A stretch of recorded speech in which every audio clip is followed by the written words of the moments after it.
menjalankan syariat haji dan umroh kalau nggak ada uang? Siapa yang bisa menjalankan syariat satu anak yatim kalau nggak ada harta? Jadi tujuan kita cari uang itu bukan kekayaan, tapi untuk memenuhi syariat Allah. Kerja melulu, iya, gue pengen jadi satu syariat kalau belum kerja ini apa? Gue pengen umroh, sholat gue udah, puasa udah, zakat udah, satu nih yang belum apa? Gue satu belum ilmu Islam kelima belum. Jadi tujuan kita itu cari harta bukan untuk menumpuk harta, tapi untuk menjalankan syariat. Nah kalau orang nggak pada punya duit, syariat umroh hilang lah, syariat haji hilang. Karena suka nggak suka itu pakai uang. Nah kalau semuanya nggak punya duit, jadi musola akses membayar listriknya. Gampangnya begitu deh. Ya, jadi kembalikan niat kita. Lo kalau kerja jadi kaya udah ketinggalan.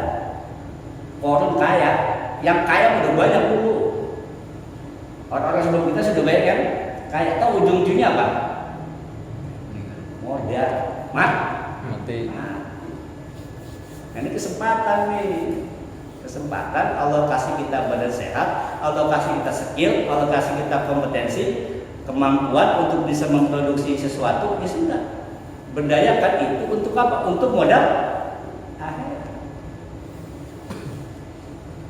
Sholat duha. Kenapa dia bukan sholat duha? Pertama, kita sudah bahas ini waktu ngaji hadis arba'in. Mungkin lupa ingat. Bahwa di tubuh kita itu ada berapa persendian? Ada 360 persendian. Allah cuma bilang tuh, untuk bayar nikmat persendianku itu kau sholat 2 rakaat waktu duha. Jadi sholat duha itu niatkan pertama untuk rasa syukur kita karena sudah Allah kasih persendian. Nah ini bisa digerakin tunjuk. Coba bapak aja nih, bapak ganteng nih keren gitu kan. Tapi tangannya orang lempang begini aja, bisa naik motor nggak? Nyampe di kegani. Bisa merem gitu, begini aja. Itu nih mantap. Jalan kaki, bergerak. Nah, untuk rasa syukur kita kepada Allah atas nikmat yang Allah berikan, Allah bilang apa? Sholat duha 2 rakaat. 2 rakaat ini untuk membayar rasa syukur kita kepada Allah. Nikmat persendian. Yang pertama, yang kedua, para sahabat, para ulama-ulama, orang-orang soleh itu menjadikan sholat duha sebagai kodok dari qiyamul lail. Kayak Ibnu Umar itu kalau dia lagi kesiangan kagak bisa qiyamul lail, maka dia kodoknya pada satu duha. Jadi sholat duha dijadikan kodok karena semalam nggak bisa bangun qiyamul lail. Lah kita mau qiyamul lail kagak duha. Salah satu lah. Kalau kita nggak bisa malam bisa saya kan begadang mulu kerjaan saya. Ya kan, saya kan susah tidur lah bahasa kasarnya atau apapun namanya. Sehingga nggak bisa bangun malam. Duhanya jangan ditinggalin. Salah satu bagus dua-duanya, kayak mulai juga duha juga. Dawamin. Yang ketiga, sholat duha itu disebut sholat awabin. Sholat orang-orang yang hanya mengharap ridho Allah. Sholat orang-orang yang hanya ingin kembali kepada Allah. Kenapa disebut awabin? Karena apa? Karena waktu duha itu adalah waktu mulainya para ahli dunia beraktivitas di dunia. Ingat, mulainya para ahli dunia beraktivitas di dunia. Yang kerja sudah mulai masuk kantor, yang dagang mulai buka toko, kan gitu kan? Yang ngantor sudah mulai keliling. Kapan tuh? Waktu duha. Nah, ketika orang sedang ngejar dunia, kita menarik diri menghadap Allah. Makanya nanti di akhirat itu disebutkan nanti di akhirat ada panggilan. Allah memanggil, "Oi, siapa yang suka ngejar salat duha? Ngacung." Nanti orang yang sering salat duha itu ada panggilan khusus, Pak. Siapakah orang yang sering salat duha? Nanti banyak yang ngacung, Pak, cuma sedikit. Kenapa? Waktu duha itu banyak orang yang tinggal. Usahakan walaupun cuma dua rakaat waktu duha. Kemudian kalau Bapak pernah ikut seminar atau apapun atau coaching sebagainya, itu kalau bicara magnet rezeki pasti dimulainya pada satu duha. Kenapa? Karena jam-jam itu, jam-jam waktu duha itu adalah waktu berputarnya rezeki ini.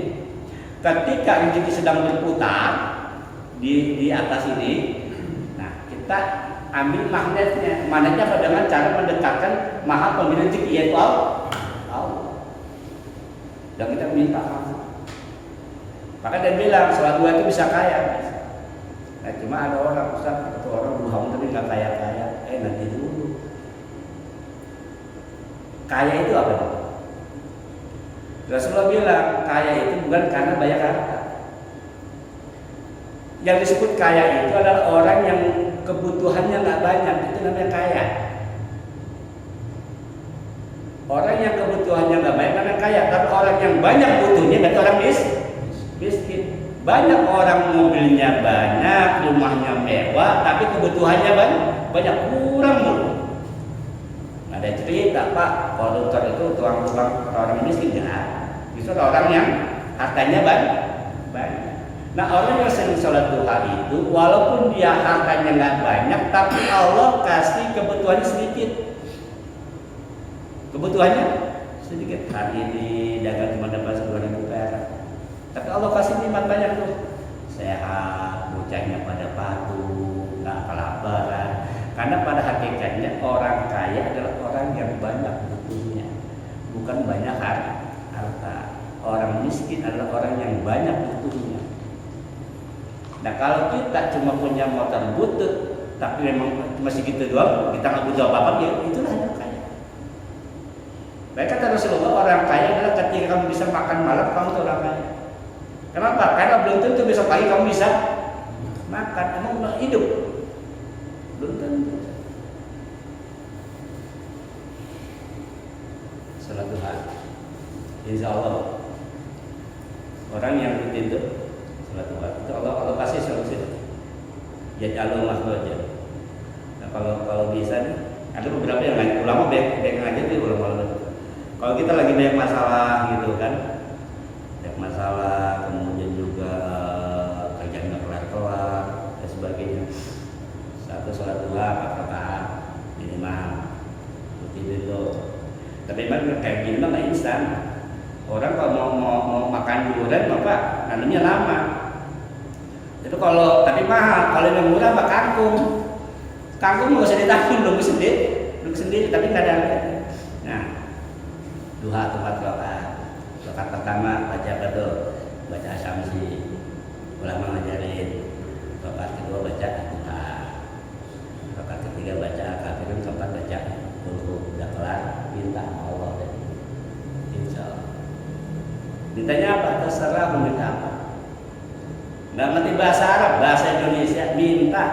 Ya Allah, kalau saya nggak laku-laku gimana ya? Yang kedua, dalam kehidupan sehari-hari jangan pernah lepas dari Rasulullah. Jangan pernah lepas dari Rasulullah. Salawat banyak. Karena Allah bilang, wa ma kana Allahu mu'adzibuhum wa anta fihim. Allah itu punya niat buat nyiksa aja nggak ada. Punya niat buat nyiksa doang nggak ada selama engkau ada bersama mereka. Kalau dulu secara fisik, sekarang secara ruh. Artinya apa? Orang yang selalu menyebut nama Rasulullah, Allah akan lindungi. Allah akan kasih jalan keluar yang terbaik.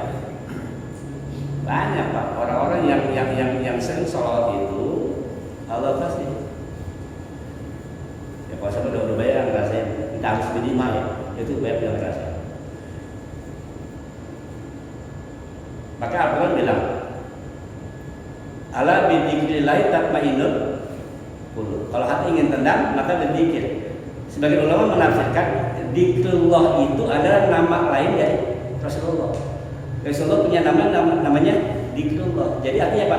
Orang yang sering menyebut nama Rasulullah, Allah akan kasih tenang. Kita kalau dan sebagainya, salawat ya.